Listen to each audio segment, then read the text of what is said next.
Aujourd'hui, j'ai le plaisir d'ouvrir cette deuxième saison de Réveiller vos talents avec Nikita Kolla, une jeune Belge engagée dans la préservation du climat. Elle est autrice d'un livre, Outils, j'en parlerai un peu plus tard, originaire de la province de Luxembourg. Elle vit à Bruxelles et elle travaille chez Neo et Néa, une plateforme qui propose des outils et des ateliers pour accélérer la préservation du climat. Alors bonjour Nikita. Bonjour Béatrix. Y a-t-il des choses que je n'ai pas dit sur toi et que tu aimerais nous partager dans cette présentation? Tout est bien clair. Ok. Donc tu as 24 ans, Oui. toute jeune. Alors quel a été le moment marquant, la goutte d'eau qui a fait déborder le vase et tu t'es dit là non, c'est pas possible, il faut que j'y aille, il faut que j'agisse? Alors ça s'est fait graduellement, donc toujours par étapes. Ça a commencé assez jeune par rapport à d'autres personnes. Donc j'ai commencé par simplement réduire et puis arrêter ma consommation de viande. Ça a été le premier geste pour plein de raisons. Et ça a été vraiment le premier jalon de mon parcours. Ça a démarré par ça. Et puis on commence à gratter, puis plus on gratte, plus on creuse. Et donc plus on avance, plus on se renseigne, plus on fait des recherches, plus on se rend compte que le sujet est très vaste. Et donc plus on a envie d'agir sur plein de points. Mais ça ne se fait jamais du jour au lendemain parce qu'on ne peut pas changer toutes ses habitudes d'un coup. Donc c'est toujours... il y a toujours un petit point qui déclenche. Donc moi, ça a été l'alimentation. Ok. Clairement, l'alimentation, c'est par là que tu as démarré. Oui. Puis c'était le fil qui a généré le reste. Ok. Alors, comme je l'ai dit précédemment, cette année, on va se concentrer sur rencontrer des gens qui ont de l'impact, un impact positif. Et pourquoi? Parce qu'on sait, et je le rencontre sur le terrain, les gens qui ont de l'impact positif, ce sont des gens qui, au quotidien, font des petites actions dans ce en quoi ils croient, en fait, et qui sont centrés sur leurs talents. Si on est déconnecté par rapport à nos forces, on ne sait pas avoir vraiment d'impact. Et si on est connecté à nos talents, mais qu'on n'a pas cette prise de conscience, on n'a pas d'impact non plus. Donc il y a le croisement des deux. Et pourquoi redonner un peu d'espoir à cette jeune génération. Et toi, comment est-ce que tu mesures ton impact, en fait? C'est quoi ton impact? T'en es consciente, Nikita? C'est toujours délicat à mesurer parce que parfois on a l'impression de ne pas avoir un impact et on en a un qui est insoupçonné. La manière dont j'ai pu mesurer l'impact du livre, c'est beaucoup dans du qualitatif, dans des conversations de personnes qui me disent habituellement j'allais en Europe plusieurs fois par an en avion, là j'ai essayé le car et ça s'est très bien passé. Je me dis waouh, chouette. Où vraiment, oui, j'ai reçu pas mal de mails, de messages qui m'ont fait très plaisir, de personnes qui me disent, des personnes qui elles-mêmes ne savent pas quel est l'impact de leurs gestes au quotidien et qui me disent je pensais que trier mes déchets ça suffisait, mais en fait maintenant j'agis plutôt là-dessus, où je me rends compte que je faisais déjà beaucoup de choses qui avaient de l'impact et donc ça m'a confortée dans mes habitudes. Mais c'est vrai que quand on parle de climat, on est très peu renseigné sur les ordres de grandeur, alors que c'est vraiment une clé. C'est la clé. C'est essentiel de se rendre compte des ordres de grandeur. Et donc, voilà, dans le cas d'un livre, c'est difficile à mesurer. Je sais combien j'en ai vendu. Un livre sur 2 n'est pas lu, donc je peux me dire que la moitié a été lu. Oui. Et donc, je peux espérer que ça a convaincu une partie, quoi. Alors, on y reviendra sur ton livre. Pour le moment, tu en as vendu combien d'exemplaires? 1000. Ouais, c'est beaucoup déjà. C'est déjà pas mal. Donc 500 lecteurs. Et puis bon, tu prends la parole, on te voit, on t'entend. Quelqu'un qui entre comme ça dans une volonté d'avoir de l'impact, quel est le message que tu voudrais donner? Parce qu'en réalité, on peut se dire... Le climat, c'est énorme, c'est perdu. De toute façon, les politiques ne font rien. Il y a de l'inertie, il y a la globalisation. Comment est-ce qu'on peut rentrer là-dedans en se disant, si, c'est possible, en fait? Là-dedans, il y a plusieurs choses. Donc, en fait, quand on entend des discours qui disent de toute manière, c'est trop tard, j'ai qu'une vie, j'ai envie d'en profiter, les politiques ne font rien. En fait, tout ça, on peut le remettre derrière le vocable des discours de l'inaction climatique. Donc, ce sont des discours qui freinent l'action pour le climat. Et il y a des chercheurs et chercheuses qui ont établi une typologie de 12 discours de l'inaction climatique. Et donc, il y a le fait de de renvoyer la balle sur autrui. Enfin, il y a plein de choses. Et en fait, sur le site de neoenea.be, donc neoenea.be, on le mettra en lien. Hein. On le mettra en lien. Oui, oui. Dans la section blog, on a créé un guide pour répondre au discours de l'inaction climatique. Et donc, c'est un guide qui est gratuit, accessible pour tout le monde. Et donc, on a à chaque fois des arguments et des questions pour ouvrir la discussion, en fait. Et on se rend compte qu'une fois qu'on connaît ces discours, c'est très, très facile d'y répondre. Donc voilà, j'invite les auditeurs, les auditrices à se diriger vers cette ressource s'ils souhaitent en apprendre plus. On a aussi mis au point des petits ateliers pour un petit peu se coacher entre personnes qui entendent toujours la même chose, que ce soit au travail ou dans les sphères privées. Donc ça, c'était une partie.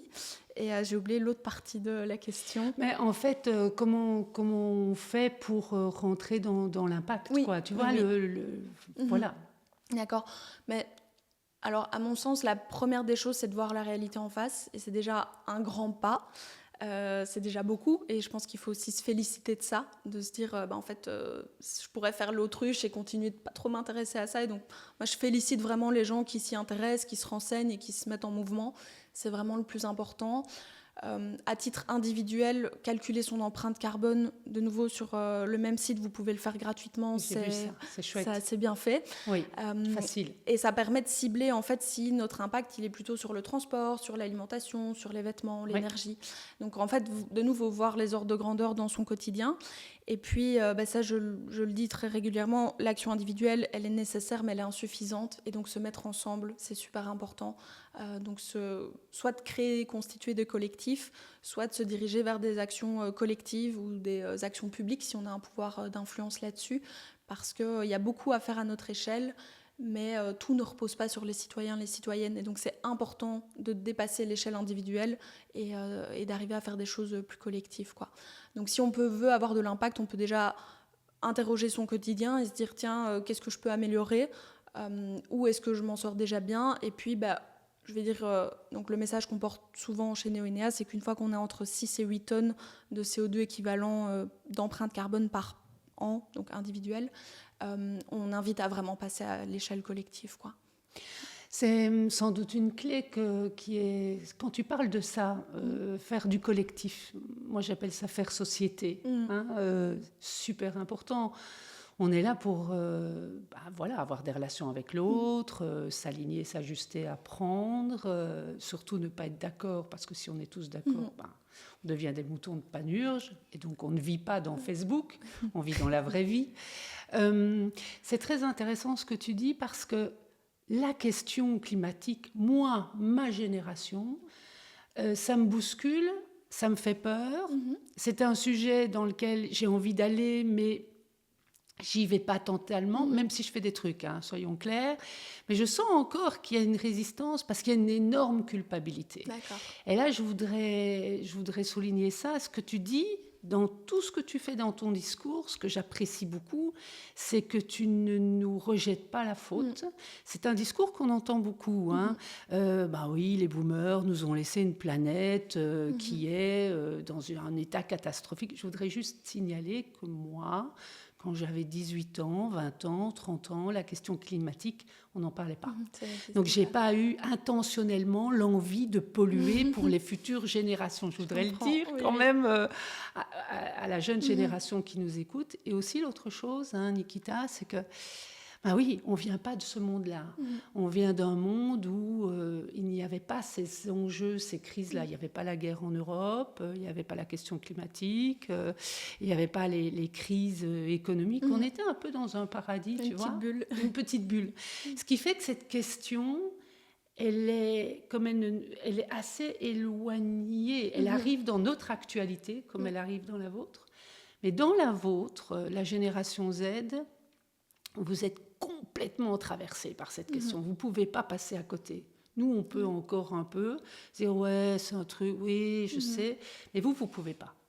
Alors, ce que je voulais te proposer, ce que je vois moi sur le terrain, en entreprise, dans la génération Z, j'aime pas qu'on la globalise, parce que ça, c'est réduire les choses, simplifier, c'est réduire. Mais il y a 3 grandes tendances. Il y a ceux qui, comme toi, s'engagent, en disant « non, on ne peut pas laisser les choses se faire ». Il y a ceux qui boivent la tasse, qui disent « mais c'est énorme ce truc, j'y arriverai jamais tout seul ».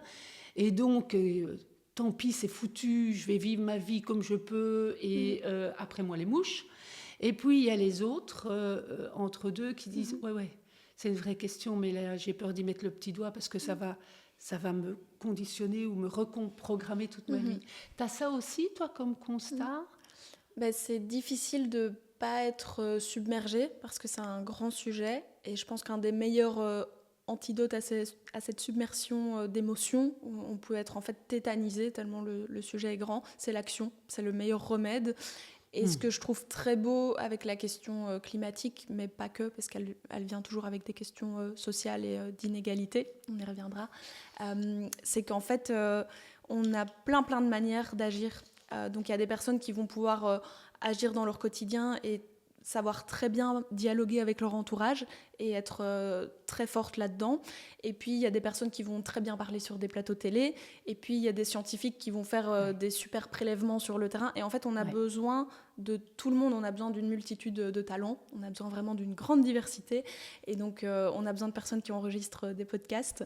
Et donc, c'est vraiment ça qui est merveilleux, c'est qu'on a besoin de plein de ressources humaines.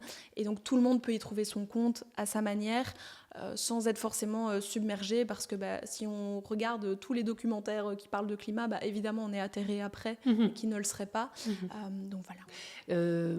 Effectivement, la question du climat, le premier événement qui m'a atterré, mais atterré 3 jours, Nikita, le film d'Al Gore, Une vérité qui dérange, je pense que c'est un film que j'ai vu il y a 15 ans.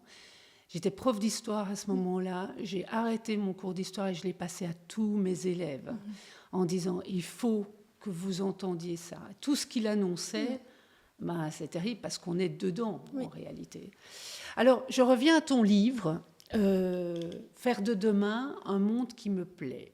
C'est un livre-outil qui est en auto-édition, que l'on trouve chez Watitude. Alors, on le trouve chez Watitude et on ne le trouve pas chez Amazon. Vous ne le trouverez pas chez Amazon. Sorry, Jeff. Alors, je m'adresse à Jeff Bezos parce qu'il va bientôt être mon voisin, là, à Luxembourg. Enfin, ses bureaux, pas Jeff en personne. Et donc, effectivement, préserver le climat, c'est pas nourrir les multimillionnaires et les enrichir un peu plus. C'est une raison, à mon avis. Mais je dois t'avouer que je vais lui offrir à Jeff, parce que je suis une bonne voisine et les cadeaux de bienvenue font partie de mon système. Et je suis sûre que ça peut l'inspirer, en tout cas j'espère. C'est pas rien d'écrire un bouquin, Nikita. C'est un travail de titan.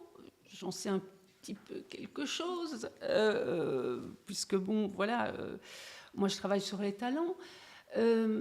Comment tu t'y es pris pour ceci ? Alors, il y a d'abord eu la première version qui n'était pas du tout aussi pédagogique que celle qu'elle est aujourd'hui. Je pense qu'il y avait... on me demande souvent pourquoi tu as écrit un livre. Et j'aimerais bien sortir une belle et jolie raison d'avoir écrit ce livre. Mais la raison simple et honnête, c'est que j'en avais ras-le-bol. J'étais en colère, j'en avais marre de répéter les mêmes choses aux mêmes personnes tout le temps, et que rien ne bougeait autour de moi. Parce qu'au début de mon parcours, j'ai commencé à me renseigner, je me suis dit, waouh, on a un grand problème, mais c'est pas grave, tout le monde a accès aux mêmes informations, plus ou moins. Ça va bouger. Ça va aller. On va y arriver. On se retrousse les manches, et voilà. Et en fait, au fil des années, je me suis dit, c'est bizarre, y a rien qui bouge, ça va pas, je suis toujours l'ovni qui mange pas de viande à table, enfin, c'est bizarre. Et donc, en fait, j'en ai eu un petit peu marre, et donc j'ai écrit une première version où j'ai un petit peu sorti... toutes ces émotions, sentiments d'injustice, etc.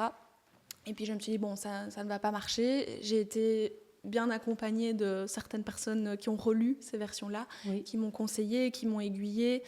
Thomas Wansart, avec qui je travaille, m'a notamment conseillé de faire des quiz dedans. Donc ça a rendu vraiment... C'est un livre où on lit, mais c'est un livre où on écrit aussi, où on répond à des questions. Et donc, c'est venu comme ça. L'écriture, ça a été la partie facile, j'ai envie de dire, parce que le contenu, je l'avais, et j'aime bien travailler les mots. Le plus compliqué, ça a été tout l'après, toute la logistique, toute la chaîne du livre.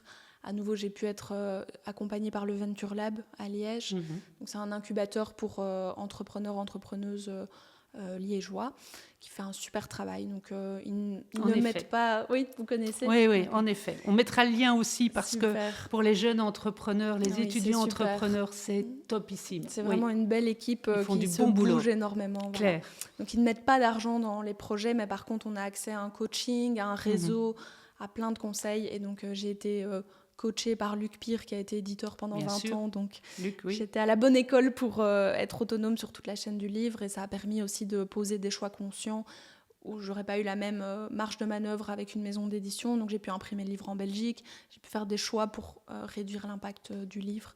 Donc ça a été beaucoup de travail, je sais pas si je le referai. On dit toujours ça après le premier, mais ça va. Puis ça revient. Oui, ça s'en va et ça revient. Bon, référence boomer. Mais oui, bien sûr, oui. Tu le livres en vélo? Oui.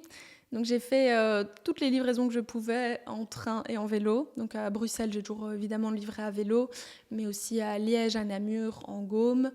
Il y a eu des envois par biposte parce que je ne pouvais pas non plus tout assurer. Mais du coup, comme je n'ai pas de voiture, ça a été des livraisons bas carbone tout du long. Magnifique. Mais justement, je voudrais rebondir là-dessus, sur cette colère qui était la tienne et qui a créé cet élan d'écrire ce livre. Comment est-ce que tu arrives à faire passer le message auprès de ma génération et simplement tes parents, tes proches? Est-ce que tu y arrives? Est-ce que tu y arrivais? Alors, c'est un petit peu du cas par cas. Je pense que c'est toujours important de privilégier le dialogue et la communication et de prendre un angle qui va parler aux personnes. Donc, si je parle à quelqu'un qui est beaucoup plus âgé que moi, si cette personne a des enfants et des petits-enfants, je vais en parler. Je vais dire, voilà, vous avez pu bénéficier de plein de belles ressources sur cette terre, vous n'avez manqué de rien. J'imagine que vous souhaitez ça pour vos petits-enfants aussi. Et donc, c'est une manière d'approcher le sujet. Une personne qui est très engagée pour la cause féministe, en fait, le changement climatique, ça touche prioritairement les femmes qui sont déjà vulnérables et qui cumulent les vulnérabilités avec tous les changements que ça provoque. Donc, en fait, s'engager pour le climat, c'est s'engager pour les femmes, c'est s'engager pour les inégalités. Donc, en fait, il y a toujours... La convergence est hyper importante, on ne peut pas isoler ces questions-là. Et donc, parfois, j'y arrive, mais... parfois pas, et en fait c'est ok si parfois on laisse des choses passer et qu'on n'y répond pas et qu'on n'est pas non plus une machine à arguments permanente. Oui. Et donc parfois j'ai pas envie de discuter et c'est ok quoi. Alors je reviens sur ce que tu viens de dire et qui allume une petite lampe, la convergence des luttes. Cette notion, je ne la connaissais pas et c'est ça l'avantage de travailler avec de la Gen Z. Merci Caro de m'avoir aiguillée là-dessus.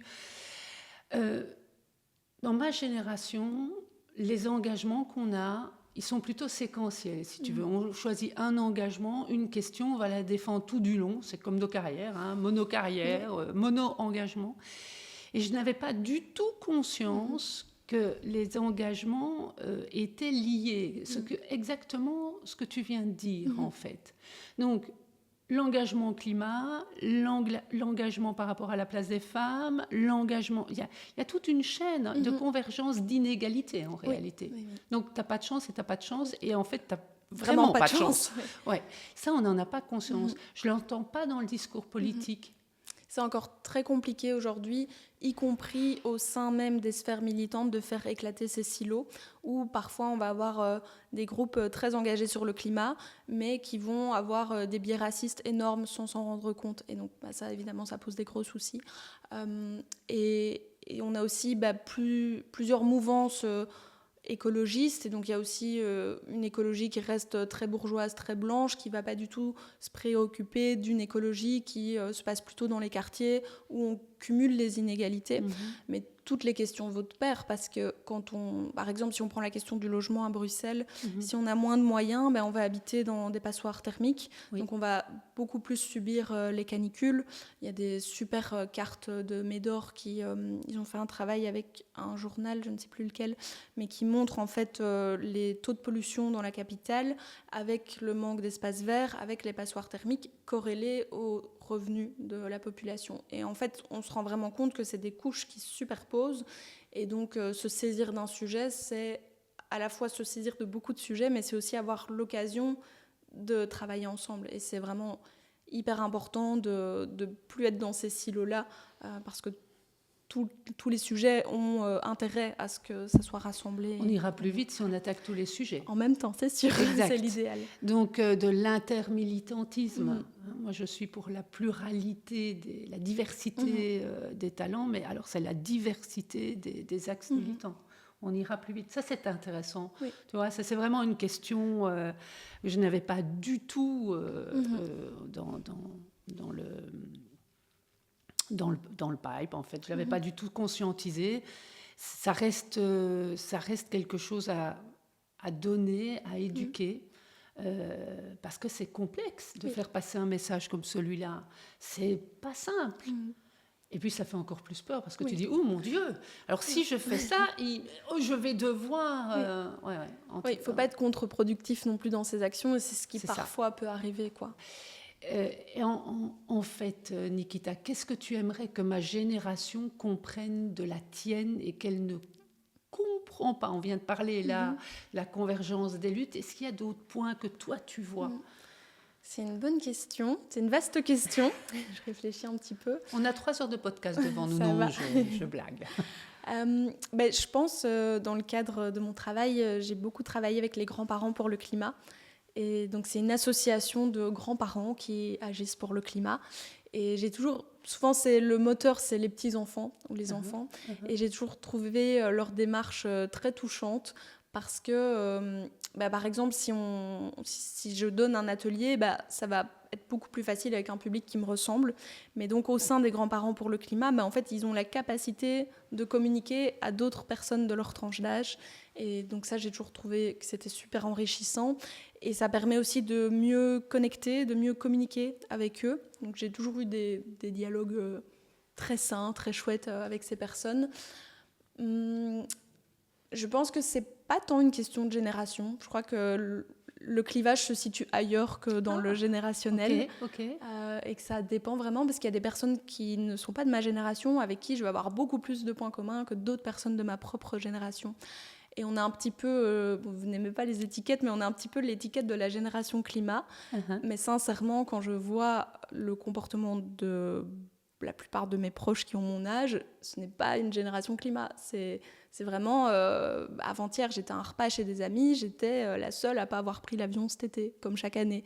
Et donc c'est un petit peu compliqué de parfois avoir cette étiquette, alors qu'en fait, il y a une partie de la génération qui s'est mobilisée pour le climat, mais ce n'est pas du tout encore l'ensemble, quoi. C'est bien que tu rappelles ça, parce que dans mon modèle à moi, la catégorie générationnelle ne dépend pas de l'âge, mais des valeurs intégrées. Donc on peut avoir les cheveux blancs et profilés Z, ce que tu côtoies, à mon avis. Et puis on peut avoir 25 ans et être dans une attitude totalement X. On arrive doucement vers la fin de notre échange, et j'aimerais te poser, si c'est OK pour toi, évidemment, Nikita, des questions un peu plus personnelles.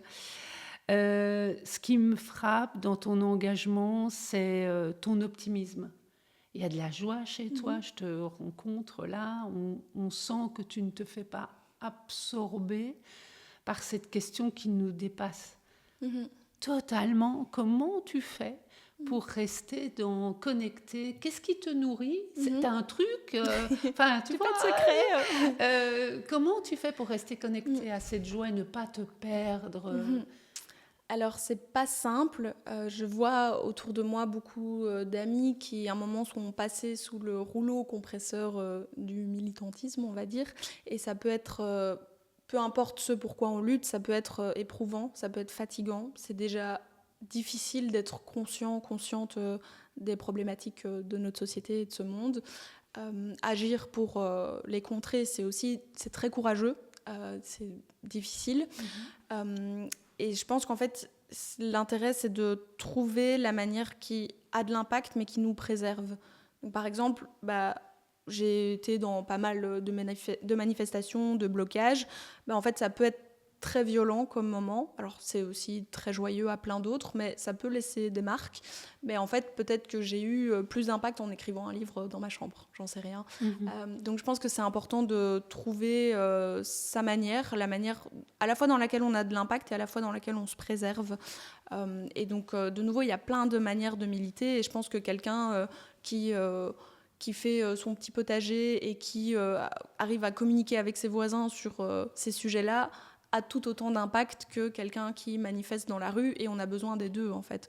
Et donc en fonction de son profil, ça va être super intéressant de détecter ce qui nous fait du bien, ce qui nous nourrit, parce que si c'est hyper fatigant pour quelqu'un de faire tout en zéro déchet, en fait on peut mettre un peu de mou sur le zéro déchet, mais par contre la personne n'a pas du tout de souci à manger moins de viande, elle aura beaucoup plus d'impact en réduisant sa consommation de viande qu'en scrutant le moins de petits déchets, quoi. Mais se nourrir, c'est important aussi, et j'invite vraiment les personnes qui... En fait, c'est une écoute de soi, où quand on sent que les petites alarmes de la fatigue s'allument, il faut parfois faire un pas de recul et se dire l'actualité, ça nous submerge, mais en fait, on est conscient. Et pour le moment, ces jours-ci, je suis vraiment confrontée à pas mal d'amis qui sont dans le cas.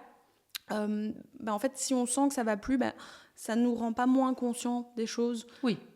On Bien est sûr. déjà conscientisé en fait, mais pour être efficace, il faut être en forme, et il faut être bien. Et donc pour ça, il faut aussi penser à soi. Et si on fait une pause avec ces questions pendant quelques semaines, quelques mois, quelques années, c'est OK aussi, quoi. C'est OK. Voilà. Parce qu'il y a toujours l'impact, et on ne le mesure pas, de cette contamination positive, du fait qu'on l'incarne et que ça va évidemment peut-être inspirer d'autres, les plus proches. Tu parles d'un équilibre, en fait, de la voie du milieu, de comment on fait pour être au juste endroit, au juste moment. C'est un travail constant de conscientisation. Ça, c'est vraiment important. Alors justement, tu nous l'as dit tout à l'heure, et je voudrais rebondir là-dessus. Le faire seul, ça marche pas. Enfin, si ça fonctionne, ce sont les premiers pas. Et nous ici, il y a 2000 personnes qui t'écoutent, Nikita, sur 26 pays et sur tous les continents. Donc, effectivement, si demain ou même cet après-midi, les 2000 font le même petit geste, ça va être un truc de fou. Ce serait quoi le petit geste que tu aurais envie de nous inspirer ? C'est une très bonne question. Il y en a beaucoup, c'est dur de choisir. Mais c'est que chaque personne choisisse une action, parce que ça va être compliqué que chaque personne fasse la même action, parce que de nouveau... Donne-nous en 3. Allez, 3 faciles. Ça serait de faire un repas végétarien. D'abord, on va tous inviter nos copains, on fait un repas végétarien ce soir. Et ça va être délicieux, un bon repas. Parce que, je suis fan en plus, donc OK. Ça va être de s'interroger sur l'été qui vient de se passer et les modes de transport utilisés. OK. Donc, très bien. C'est pas un changement, c'est s'interroger. OK. Et... sans culpabiliser, j'ajoute... La troisième, j'aurais envie de dire de calculer son empreinte carbone. Donc ça, sur Neonea, c'est facile. Il y en a plein. Et il y en a dans plein de pays. Mais celui-là est très, très bien fait sur neonea.be. C'est très clair, en fait. Juste faire ça. Oui, voilà. OK, on invite nos 2000 auditeurs sur tous les pays à faire ça. Et bon, ça, c'est top. On va tous manger végé. Et je rebondis là-dessus parce que hier, on a eu un événement familial. J'ai pris c'est super dans les restos. On peut prendre des repas végés. C'est un bonheur. Et par exemple, là, petite anecdote, j'ai une de mes meilleures amies qui s'est mariée le week-end passé. Et donc, il y avait 150 couverts et les 2 mariés sont végétariens. Et donc, c'est le premier mariage où je ne suis pas morte de faim parce que j'ai pu manger. Et donc, parmi les invités, il y avait une personne qui était de manière non complexée, très climato-sceptique et qui ne voulait pas venir quand il a appris que c'était végétarien. Et finalement, à la fin du repas, il a dit « j'ai très bien mangé ». Évidemment. Voilà. Mais c'est là où la créativité s'installe et où on redécouvre ce que la Terre nous donne. Si une adolescente ou un adolescent t'écoute maintenant et qu'elle est angoissée par le climat, qu'est-ce que tu aurais envie de lui dire ? J'aurais envie de lui dire plusieurs choses. Déjà, courage. Et que ce n'est pas... juste elle, c'est pas, en fait, pour moi c'est un symptôme, c'est sain d'être angoissé pour le climat. Je pense que ce qui n'est pas sain, ça ne donne pas l'être. Et donc pour moi c'est vraiment un curseur positif de ressentir ça. Maintenant c'est comment est-ce qu'on le dépasse, comment est-ce gérer l'angoisse. Oui. Ok. Comment est-ce qu'on le transforme en un terreau plus positif en fait. Mais je pense que c'est un un point inévitable, en fait, un moment d'être angoissé. C'est le passage obligé, tu dirais, Nikita? Et qui est cyclique aussi. Ok. Je pense, ça dépend des natures et peut-être des personnes qui sont très engagées, qui ne sont pas angoissées, mais voilà. Mais je vois, par exemple, quand je dois me mettre à jour sur la littérature scientifique du climat et que je passe la journée à lire des articles, fin de journée, ça ne va pas trop, quoi. Et c'est normal, en fait. Et si ça allait, c'est là où, pour moi, il y aura un problème. Donc, je dirais de s'entourer, de se rendre compte que même si cette personne est minoritaire, elle n'est pas seule et qu'il y a beaucoup plus de personnes qui sont angoissées par le problème qu'on ne le croit. Juste que tout le monde n'en parle pas, tout le monde n'est pas angoissé à divers degrés, puis il y a des personnes qui tournent la tête aussi. Donc voilà. Donc je dirais que c'est un bon signe en fait, que c'est pas trop mal. Maintenant, c'est comment est-ce qu'on le transforme pour avoir un impact positif autour de soi, tout en ayant un sur soi aussi, quoi. On parle de cette nouvelle maladie en entreprise, on parle beaucoup du burn-out, la génération X, Y aussi. Mais on parle de l'éco-anxiété. C'est un terme qui est arrivé en 1997-97 pour les Français, et qui est un terme qui a été rédigé pour la première fois par une médecin belgo-canadienne. Et pour résoudre, enfin en tout cas essayer de diminuer l'éco-anxiété, qui est une angoisse qui ne nous permet plus d'agir, de rien faire du tout, c'est l'action, comme tu disais tout à l'heure. Donc c'est intéressant et ça parle bien des émotions. On passera par l'angoisse si on veut être dans le réel. Cette angoisse reviendra, mais il faut la transmuter en action. Pour avoir un impact. Et surtout, comme tu le dis et tu l'incarnes, il faut rester dans la joie, la vie, enfin, c'est le message, quoi. Oui, et que les espaces militants sont souvent aussi des espaces très joyeux, et donc on a besoin de personnes qui font de la musique, des personnes qui font... il y a des humoristes très talentueuses qui arrivent à faire de l'humour sur scène autour du climat. C'est génial, et voilà, et c'est important, parce que sinon on déprimerait tous et on n'aurait plus aucune troupe, quoi. Et plus aucun impact. Voilà. Quelle est la plus belle chose, le plus beau souvenir qui te reste là, que tu auras envie de nous partager et qui est né grâce à cette lutte que tu mènes?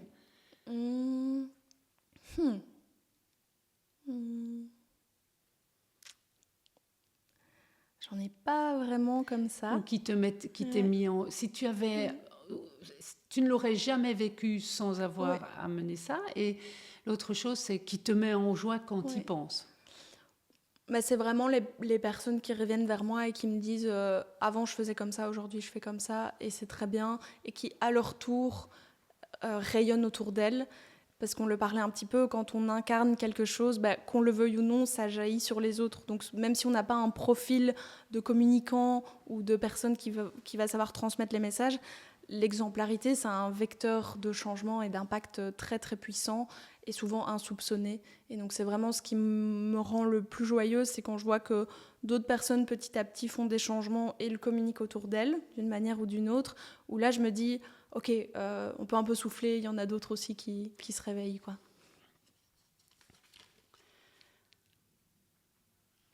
Si la question climatique venait à être réglée, rêvons un peu quand même, ce serait quoi ton prochain engagement derrière ça? Qu'est-ce qui te... Voilà, un peu comme la pelure d'un oignon, tu vois, on a réglé celle-là, c'est quoi qu'il y a derrière? Alors je pense que ce seraient des questions qui touchent également au climat. J'ai l'impression de pouvoir agir sur ces questions à travers le climat, mais de manière moins directe. Ça serait le féminisme et les inégalités. Et donc, pour moi, en fait, s'attaquer aux inégalités, ça passe par régler la question climatique. Elles sont un peu liées, mais j'y consacrerai plus de temps, quoi. Voilà. Okay. Et ça nous ferait beaucoup de bien, parce qu'on est encore dans un monde d'hommes, il faut le dire. Et j'aime beaucoup que vous, la jeune génération, vous reportiez cet engagement vis-à-vis des femmes, avec un autre angle que le nôtre. Et donc, j'apprends un tas de choses, de nouveau. C'est impressionnant ce que l'on peut découvrir dans ces comptes. Donc, j'ai envie de dire que les engagements que vous portez sont hyper enseignants Et tu sais, ça nous éclaire sur « Ah oui, donc c'était ça. Ah oui, ok. Je ne suis pas un électron libre ou je ne suis pas à côté de la plaque, même si ce sont des événements qui se sont passés par le passé. » C'est vraiment très intéressant. Alors, par exemple, par rapport à la question féministe, moi, je constate que les entrepreneurs féminines, eh bien, on ne parle pas de notre condition de femme. Et la condition de femme, elle est réglée chez nous par les hormones. On n'en parle pas parce que c'est un sujet de fragilité. C'est ce qui fait perdre du crédit. Que ce soit tous les mois, parce qu'on a des rythmes, et alors vous avez mis au jour que y a des semaines on fait plutôt telle action plutôt que telle autre. Ça, c'est un apprentissage. Je me suis dit, si j'avais su ça, mais j'aurais réglé ma vie autrement, plutôt que de me battre contre moi-même. L'autre élément qui fait ricocher à ça, c'est que je croise des femmes de mon âge, dirigeantes d'entreprises, qui ont plus de 50 ans et qui sont confrontées à la ménopause. Mais il est clair que dans un conseil d'administration, c'est hors sujet. Or, elles sont fragilisées avec ça, parce qu'on est bouleversé, notre corps nous échappe, notre mental. Et ça, c'est des sujets que vous portez. Comment on se respecte soi-même? Et j'ai envie de dire, tant pis les mecs, si vous ne savez pas prendre conscience et si ça vous dérange, en fait, c'est notre sujet. Ça m'a libéré la parole. Et en libérant ma parole, ça a libéré les entrepreneurs que je côtoie au quotidien. Et on a des sujets qui sont tout à fait des sujets qui n'existaient pas. Sur le climat, clairement, prendre l'avion. Alors, j'ai pas encore. Alors, j'ai fait des grosses conneries cette année, et je dois dire que je me suis tapée sur les doigts et j'ai clairement pris conscience que si je dois me déplacer, eh bien, ce sera à mes conditions. Et si on me demande une intervention, une conférence à gauche ou à droite, ce sera à mes conditions et il faudra régler 3 jours de déplacement parce que je prendrai le train. Ou bien je n'irai pas. Et même si les gens sont super intéressants. Voilà, c'est des choses de cet acabit-là. Et puis surtout, j'ai envie de dire que ça me reconnecte à une histoire directe. Mes parents avaient un immense potager. Mes grands-parents avaient un immense potager. D'ailleurs, mes grands-parents, le potager est devenu un potager communautaire pour tout un quartier. C'est très touchant. Et moi qui habite en ville, clairement, j'ai envie d'avoir mes plants de tomates, des choses simples, mais qu'on peut faire. Et quand je fais mon marché, je vais choisir mes fruits et légumes là où on respecte la terre, où ils sont engagés, etc. etc. Donc c'est toute une chaîne. Avant, j'aurais dit, mais on s'en fiche. Qu'est-ce que acheter 3 tomates là ou là, ça va changer? Ben non, parce qu'il y a une prise de conscience. Donc j'ai eu un bouger qui ne s'arrête pas. Parce qu'une fois c'est très chouette en fait. C'est très très gai. Donc voilà, c'est des sujets que je porte, mais qui me sont enseignés par la jeune génération. En tout cas, je suis passée à côté de plein de trucs. Alors, j'ai pas de regrets, mais je me dis, non, mais maintenant, il faut vraiment en parler, quoi. C'est super utile pour tout le monde. Alors, je rebondis là-dessus parce qu'il y a 7 ans, j'ai rencontré Pierre Rabhi. Chez lui, on a fait une interview, d'ailleurs, elle est sur la chaîne YouTube de Pop, avec des entrepreneurs. 80 ans, Pierre Rabhi, et un militant multiculturel de par le fait qu'il avait été éduqué en Afrique, arrivé en Europe, et dont le militantisme était de fertiliser les sols arides. Je me souviens très bien de Pierre parce que juste en face de son jardin, il y avait un terrain où il n'y avait plus un poil d'air parce que le voisin avait tout traité au Roundup. Et les bras m'en tombaient, parce que Pierre Rabhi, c'est quand même un personnage qui a déplacé des montagnes. Et je lui demandais, mais comment tu fais, Pierre? Et donc, c'est lui qui m'a transmis, il y a 7 ans, pour la première fois, la légende du colibri, que tu connais certainement, qui dit, la forêt amazonienne brûle, tous les animaux ont évacué parce que les animaux ont peur du feu, et c'est pour ça qu'ils survivent. Et puis il reste un vieux tapir et un colibri qui va chercher dans une mare quelques gouttes d'eau et qui les met sur le feu, avec le tapir qui le regarde et qui se moque de lui en disant « Mais tu te rends bien compte que ça ne servira pas à éteindre le feu ?» Et le colibri de lui répondre « Mais évidemment que je sais, mais je fais ma part. » Et quand j'ai demandé à Pierre Rabhi « Mais comment tu fais pour rester dans ton énergie ?» Comme je t'ai posé la question, il disait « Mais bien sûr que j'ai des moments de grand down, mais je fais ma part. » Et ça, c'est miraculeux en réalité, parce que moi aussi, quand j'ai mes moments de down, je me dis, j'arriverai pas à faire changer tout ce que je veux changer dans les entreprises, la réconciliation intergénérationnelle, faire entendre que les talents sont tellement décuplés quand ils s'expriment, etc. C'est pas grave, je fais ma part. Et aujourd'hui, Nikita, je dois dire que notre rencontre me percute tout autant que celle de Pierre Rabhi. Alors, il y a les cycles de 7 ans, je ne sais pas si c'est à voir. Parce qu'en réalité, tu viens de mettre une couche en plus que je n'avais pas imaginé au travers de notre échange. Ce que c'est OK de faire sa part, mais faisons-la ensemble. Et donc, à partir de maintenant, on va refaire société et le faire ensemble, pas seul. Merci beaucoup, Nikita, d'avoir été avec nous ce matin. Un grand merci, Béatrix.